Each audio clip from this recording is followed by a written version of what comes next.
السلام عليكم ورحمة الله. ازيكم يا احلى متابعين؟ ان شاء الله تكونوا بخير. انا هاجر ودي قناتي. الناس اللي متابعاني اتمنى لو شافوا الفيديو يسيبوا لي كومنت حلو، لان انا بقالي فترة جامدة جدا ما نزلتش فيديوهات، بس ان شاء الله باذن الله الفيديو ده هيكون اول فيديو ان شاء الله، وهستمر بعده باذن الله يعني ان شاء الله. سيبوا لي بقى كومنت حلو او اي حاجة حلوة كده تشجعني ان انا استمر، لان بنزل فيديو اتنين تلاتة مثلا ممكن اقعد. يعني بصوا، دايما الفترة اللي قبل رمضان دي ال3 شهور دول انا بحب انزل فيهم فيديوهات كتير جدا عشان اجيب متابعين يعني، ويبقى لي يجي رمضان بقى يبقى عندي بقى متابعين كتير وكده، واجي انا بقى انزل بقى حاجات رمضان وكده. انا مش عايزه اقول لكم رمضان بالنسبه لي ايه يعني، اصلا بالنسبه لي هو الشهر ده اللي بيخليني اعيش السنه اللي قبلها والسنه اللي بعدها اللي هو على امل يعني ان رمضان جاي بقى بيغير مود الواحد. فالمهم بقى ايه، جيت نقول الركنه، جوزي قال لي نقول الركنه، فانا بصراحه قلت اصور الفيديو ده، لان انا مش عشان ان هو القناه قد ما انا نفسي يعني عايزه اخد رايكم، يعني قولوا لي رايكم كده عشان مش عارفه خالص. بصوا، لو الناس اللي متابعاني او لو انتوا مش متابعاني شوفوا الفيديو. انا يعني فتحت شقه تانية على الشقه بتاعتي. كان عندي الشقه بتاعتي دي اللي هي فيها الصالون اللي انتوا شفتوها دلوقتي، فانا فتحت عليها الشقه اللي احنا واقفين فيها دلوقتي دي اللي هي فيها الركنه، تمام. فالشقة التانية دي اللي فيها الركنة دي صغيرة عن الشقة بتاعتي، يعني صالتها صغيرة شوية. فالمهم لقيت جوزي يقولي تعالي ننقل الركنة نوديها الشقة التانية. الركنة دي احنا عاملينها جديد من قريب، يعني من حوالي سنة او 2 او كده، ما فتحنا الشقة التانية بس ما كناش لسه شطبناها. فالمهم احنا ما كناش بنستخدمها اصلا، كنا عاملينها بس عشان ما نيجي ندهن نقوم حاطينها يعني يبقى جاهزة عندنا. لقيته بيقول لي تعالي ننقل الركنه، والركنه اصلا صغيره عن الصاله اللي احنا المفروض هننقل فيها دلوقتي. فقلت له لا، هتبقى صغيره ومش حلوه، وانا من الناس اللي طالما عملت حاجه يعني خلاص على اساس حاجه وحطيتها في دماغي وخلاص اتعودت عليها، صعب بقى ان انا اغيرها، ولو غيرتها صعب ان انا اتاقلم يعني. فالمهم احنا يومها اصلا هو كان حابب يعمل الركنه في الشقه الاساسيه بتاعتنا. انا اللي كنت رافضه وكنت عايزاها تبقى في الشقه التانية، اللي هو عشان لو احنا قاعدين وفاتحين الشاشه وكده بعيد عن العيال يعني، ولو بيذاكروا او حاجه زي دي ما يبقاش الشاشه تحت ايديهم اللي هو كل شويه يشغلوها يعني. فالمهم هو يومها اقنعته وقعدنا نتكلم، هو اقتنع ان هي تتعمل في الشقه الصغيره تمام اللي انا فاتحاها دي جديد. فالمهم لقيته بيقول لي طب تعالي نجرب. انا بجرب بقى وانا خايفه يعني. يومها احنا اصلا جربنا ان احنا نحط الصالون هناك ونعمل الركن على اساس الشقه دي، فلقينا الصالون مزنق في بعضه. فالمهم اقتنعنا وخلاص ان احنا نعمل الركن على الشقه الصغيره. لقيته بقى امبارح بيقول لي يلا ننقل. فالمهم قلت له، قال لي طب خلاص نجرب. انا بصراحه اتوترت وكده، فقول لي طب نجرب ولو ما نفعتش نرجعها تاني. فالمهم انا جيت ايه قلت ماشي، فاحنا جربناها بقى وخدنا الركنه وديناها الشقه التانية وجبنا الصالون زي ما انتوا شايفين. هي بصراحة لما وديت الركن هناك يعني أنا اللي هو ايه حسيتها عملية اكتر. وكمان اللي خلاني ان انا اوافق اللي هو انا ايه يعني عايزاها تبقى جنبي في رمضان جنب المطبخ بتاعي، عشان حتى العيال هم قاعدين يعني وما يبقوش بعيد عني، لان رمضان اللي فات ده كان هم بعيد عني في الشقة التانية كده والشاشة بعيد، مش سامعة اي حاجة طبعا، ولا عايشة ولا كأني في رمضان اصلا. طبعا انتوا عارفين بيبقى احنا طول النهار في المطبخ، وبعد ما الفطار كمان بنقضي بقية الليل في المطبخ، فما بنبقاش سامعين حاجة ولا شايفين حاجة. لما الصالة دي جنبي يعني فالشاشة ببقى انا سامعة كل حاجة يعني تمام. فالمهم احنا جبنا بقى الصالون حطيناه هنا اهو في الشقة اللي انتوا شايفينها دي اللي كان فيها الركنة دلوقتي مع الستاير البني وكده. الستاير دي بتاعتي اصلا قديمة، انا لسه ما عملتش ستاير، مستنية ان شاء الله باذن الله اول ما انوي ان انا اعمل السفرة وكده واختار لونها واشوف لونها، اجيب بقى حاجة تمشي معاها من الستاير والسجاد ان شاء الله باذن الله نعملها قريب تمام. هو عايز يعمل ستاير، بيقول لي نعمل ستاير ونمشي السفرة وقتها عليها. فانا قلت له لا، انا استنى شويه، حتى لو اتاخرت شويه مش مشكله، اهم حاجه ان انا ابقى مقتنعه. المهم احنا جبنا الصالون هنا، هي كانت المشكله كلها في الصالون اصلا حتى من قبل ما نعمل الركنه والكلام زي ده. الصالون هنا بحسه داخل في بعضه هو يعني بصوا، هو الشقة التانية كان واسع قوي بصراحة، وفي الشقة دي يعني ايه مزنق شوية يعني، هو بس لو كان عايز مثلا 5 سنتي يعني. فالمهم انا مش حباه يبقى مزنق في بعضه. هي الصاله كبيره بصوا، ولكن في الجناب كده لو ركزتوا هتلاقوا فيه ايه زي جدار طالع فاصل الصاله عن بعضها. المهم احنا عملنا كل الشكل يعني كل الطرق وكل الاشكال. حطينا الكرسيين هنا جنب بعض والشезлونج والكنبه الناحيه التانية، بس الكنبه كانت داخله جوه عند ايد الشезлونج كده قوي، وانا مبحبش بصراحه الشكل ده. كمان جبنا الكرسي، حطينا كرسي من ناحية، كرسيين من الناحية التانية، واحد من جوه وواحد من بره شوية كده، كان شكله حلو. ده الشكل اللي عجبني انا. بس هو عجبه اكتر ان هو اكتر حاجة عجبتني الكنبة تبقى في الوش مكان الشезлونج كده. هو بقى عجبه اكتر حاجة لما يكون الشезлونج والكرسي جنب بعض والكرسي التاني لوحده والكنبة تحت الشباك. فانا عايزاكم بقى تشوفوا الشكل العام يعني اكتر، انا صورت كل الاشكال. قولوا لي بقى رأيكم ايه احلى شكل يعني ايه افضل شكل وكده. لان مامته يعني قالت ان الكرسيين يبقوا جنب بعض، كذا حد يعني يقول الكرسيين جنب بعض احلى. هو بقى بيقول يعني ايه، عشان الناس اتعودت ان هي تشوف شكل الصالون، فالكرسيين جنب بعض والكنبه كل كنبه لوحدها، فهي الناس متعوده على كده. بس هو بيقول يعني طالما الحاجه شكلها حلو خلاص احنا نخرج عن الطبيعي يعني العادي يعني، ونعمل طالما الحاجه شكلها حلو نعملها.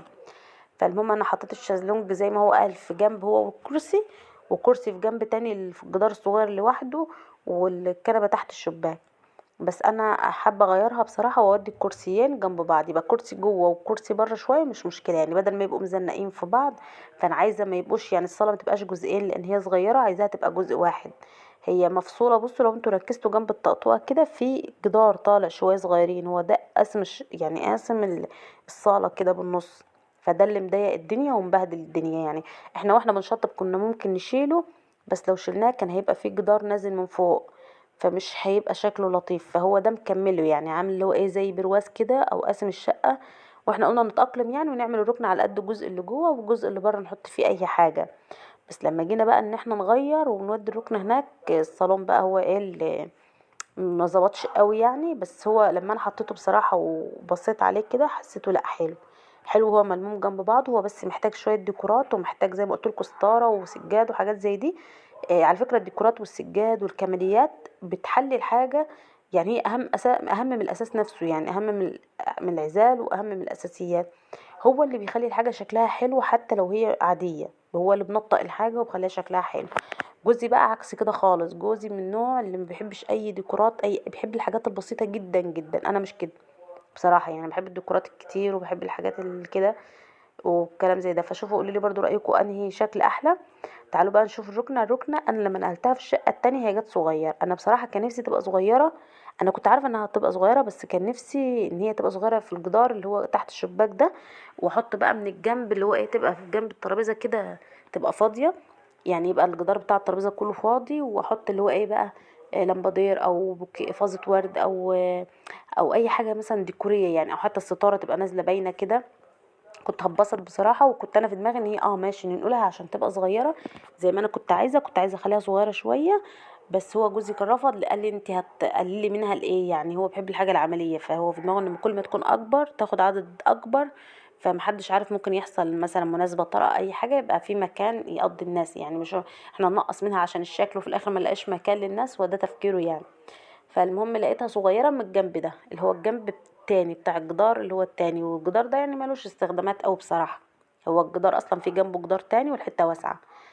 فالمهم انا لما جيت اعمل الركنة برضو طلبت ان يتعمل رف خشب في نص الركنة، كنت طالبة ستايل يعني تاني برف خشب كده في النص.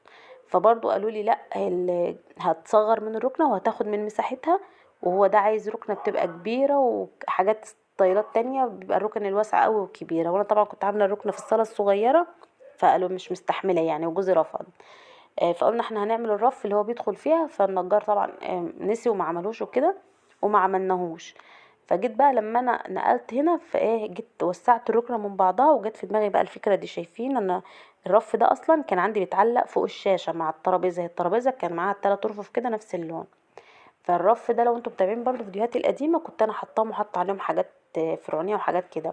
فقلت ايه بقى انا هعمل حاجه اجرب، احنا كل ده تجارب. قمت جايبه كرتونه كرتونتين فوق بعض كده لزقهم وحطاهم، حاولت الاقي اي حاجه اللي هو تبقى نفس الطول بتاع الركنه ما لقيتش، فقمت واصله كرتونتين ببعض وحطاهم وحاطه فوقهم الرف. وحطيت كان عندي هداديه كده على هيئه فيونكه حطيتها في الظهريه، ادت شكل جميل جدا على فكره. انا اصلا كنت بجرب يعني، كل ده لسه بجرب مش اللي هو احنا هنعمل. فهو قال لي انا هجيب النجار يعملها، قلت له انا ما اعرفش هل هي هتعجبنا او هتبقى وحشه ولا لا، ما نعرفش. واحنا في البدايه قلنا ان احنا هننجد الجزء ده يعني، شوف نحاول نخلي الراجل يعني ينجد لنا الجزء ده، يعمل لنا ايه جزء صغير ويبقى نحشره، بس هيبقى شكله وحش. فانا عملت الرف وكده وهو كان رافض، بس لما شافه بقى اقتنع بيه جدا.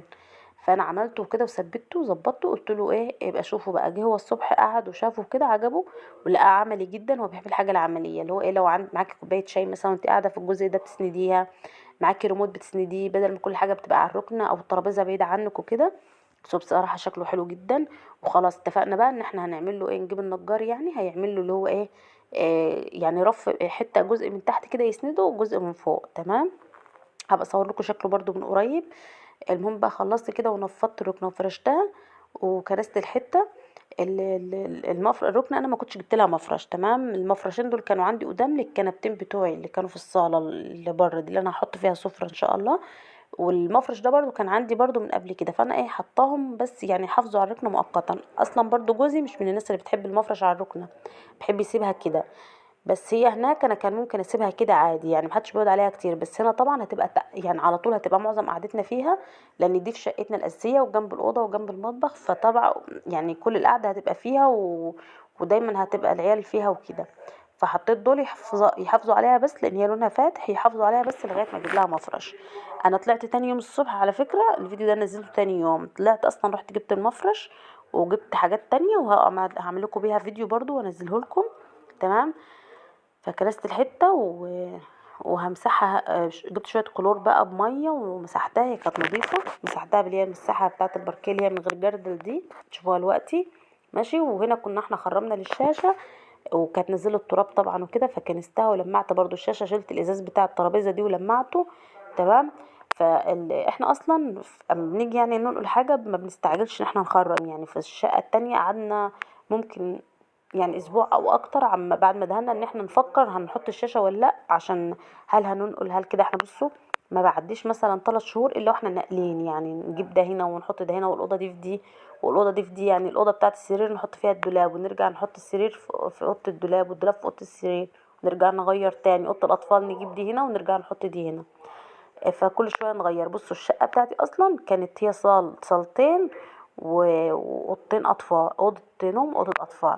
لما انا بقى نقلت الشقه التانية برضو فيها اوضتين بس صغيرين، وفيها برضو صاله ويعتبر صاله صغيره. الصاله اللي كان فيها الركنه والصاله الصغيره انا كنت حاطه فيها النيش، حاطه فيها الكرسي الهزاز وبفين. وكنت الصاله الكبيره اللي هي فيها الصالون والتانية كنا هنعمل فيها ان شاء الله السفره. تمام. والاوضتين حطيت فيهم اوضه اطفال بتاعتي اللي هي اصلا بتاعتي، اوضه تانية حطيت فيها سرير وحطيت فيها بتاع دوت كمبيوتر. والاوضتين الصغيرين حطيت فيهم دولاب، واحده دولاب وتسريح وزي يعني ايه كنبه ركنه صغيره، والاوضه التانية فيها السرير والاتنين كومودينو. تمام. فهنا بقى انا كده خلاص خلصت ومسحت زي ما قلت لكم وعطرت الحته وايه ومسحتها. بصوا لما باجي امسح انا يا عيال، على فكره الميه السخنه بتنضف جدا وبتدي ريحه حلوه قوي في البلاط لما تيجوا تمسحوا يعني. وكمان اما باجي امسح بحط شويه كلور بميه ماشي، واقوم ملمعه الارضيه. ده لو الارضيه نظيفه ما بحطش بقى يعني ولا اريال ولا صابون ولا اي حاجه. لو انا بمشي على المشي كده ما بحطش ولا اريال ولا صابون ولا اي حاجه، لانه ايه بيبطع الحته. لما اكون بغسل بقى كتير وميه كتير وشرشوبه وكلام زي ده وكده بحط لكن الوقت انا قمت حاطه شويه كلور بشويه ميه بس وملمعه كده على الماشي. الكلام ده كان الساعه 12 بالليل، فانا بعمل حاجه على السريع يعني. انا كنت فرشت اصلا الحافظه عشان اجرب، فلقيتها تمام وكده قلنا نجرب قبل ما نظبط نفسنا عشان لو هننقل تاني نرجع على طول. فقلت لا احنا نجرب يومين 3 وبعدين نشوف. فانا مسحت الحته كلها ولمعتها ورجعت حطيت شويه معطر بقى ونشفت في الاخر. كنت غاسله الشرشوبه بعد ما مسحت اللي هو المساحه، غسلتها كويس بشويه اريال ونشفتها كده حلو، عصرتها حلو، وكبيت بقى معطر في الارضيه ومشيت اخر حاجه خالص مشيت بيه. ده بيخلي الريحه تقعد ممكن في الشقه عندي 3 ايام، يعني كل ما اجي ادخل الشقه لمده 3 ايام بلاقي الريحه. اي نعم بتخف كل مدى بتخف بس تبقى موجوده. لو انت قفلت الشقه وطلعتي فتره كده ورجعتي بتلاقي اول ما تدخلي بتشمي ريحه في حاجه او في ريحه حلوه.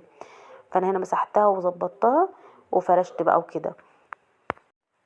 اما فرشت بقى لقيت المشكله كمان في مشكله قابلتني زي ما قلت لكم. احنا كنت قست الاول الحافظه عشان نشوف هنعمل ايه، لان الجو ساقع وانا اصلا ما كانش عندي سجاد للشقه التانية دي. ما فتحتها ما كانش عندي لها اي حاجه خالص، غير بس ان انا نقلت فيها اوضه النوم، لان اوضه النوم بتاعتي هنا كانت ضيقه على الاوضه. فهناك عملت بقى نظام دريسنج روم يعني، واوضه النوم لوحده والسرير لوحده وايه، وما كانش عندي لها اي حاجه. الحافظتين دول كانت حماتي عطيهم لي يعني عشان افرشهم بس عشان كان الجو ساقعه.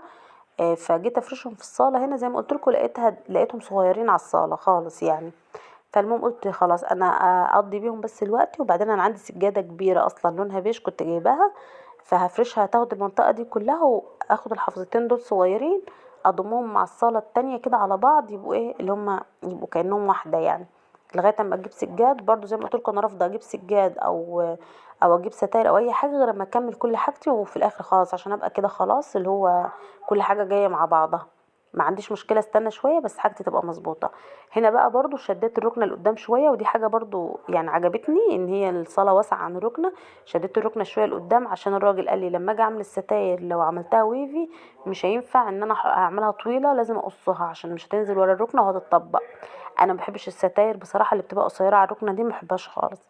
فدي حاجه برضو بسطتني قوي وفرحت بيها ان انا زقيت الركنه شويه حلوين قدام، مثلا يجي 15 سنتي مثلا او اكتر، اللي هو عشان تبقى الستاير نازله سايبه من ورا كده، ما تبقاش حاجه يعني اللي هو ايه ضغطها للجدار. تمام. فانت برضو لو عايزه الشكل ده في الستاير حاولي اللي هو ايه اعملي الركنه صغيره شويه، يعني حاولي ما تعملهاش من الجدار للجدار كده لزق، لا حاولي تخليها صغيره. لو انت يعني لسه عروسه او لسه بتختاري ركنه فيعني ايه ابقى اقول لك الفكره دي عشان تبقي عارفه يعني. خلي الركنة صغيرة من كل ناحية مثلا 10 سنتي، عشان لو انت حابة تزقيها لقدام شوية من الناحية دي، او حابة تحطي من الناحية التانية مثلا فازة، او تحطي مثلا لمبادير، تحطي اي حاجة، تحطي ترابيزة صغيرة او الثلاث ترابيزات اللي بيجوا جنب تحت بعض دول، هتبقى حلوة معاكي. تمام. هنا بقى الترابيزه لمعتها ولمعت الترابيزه التانية، وكنت نسيت الشباك، كانت الحته اصلا شاتيه وكان متبهدل من بره شويه، بس بعد ما خلصت افتكرته وجيت انضفه، قلت هيبهدل لي الدنيا وانا هيوسخ لي الركنه، فقلت بقى ايه كانت الوقت اتاخر وتعبت بصراحه، قلت بقى ايه امسحه بقى بحته هدمه تاني يوم، وافرش اي حاجه على الركنه كده عشان ما تتبهدلش. ماشي. وهنا بقى لمعت الترابيزه، كان نفسي هنا اجيب ترابيزه من اللي هي الستانلس، بس هو برضو رفض وجاب الترابيزه دي. هي اتوسخت والله برضو العيال بيشخبطوا عليها، بس هو بيحب الحاجه زي ما قلت لكم اللي هي العمليه القوي بقى، والحاجه اللي هي الساده والهاديه، انا عكسه خالص. فالمهم بقى لمعت هنا البومبونيره دي ولمعت الترابيزه. وبصوا لو في عندك اي شخبطه جاف حط عليها شويه خل هتلاقيها بتطلع على طول. فهنا كان في شخبطه جاف فانا جبت شويه خل بس مش كتير، مسحت كده هي خفت شويه، بس انا ايه ما اتكتش عليها بصراحه، كنت خلاص جبت اخري. وكده وصلنا لاخر الفيديو، تصبحوا على خير.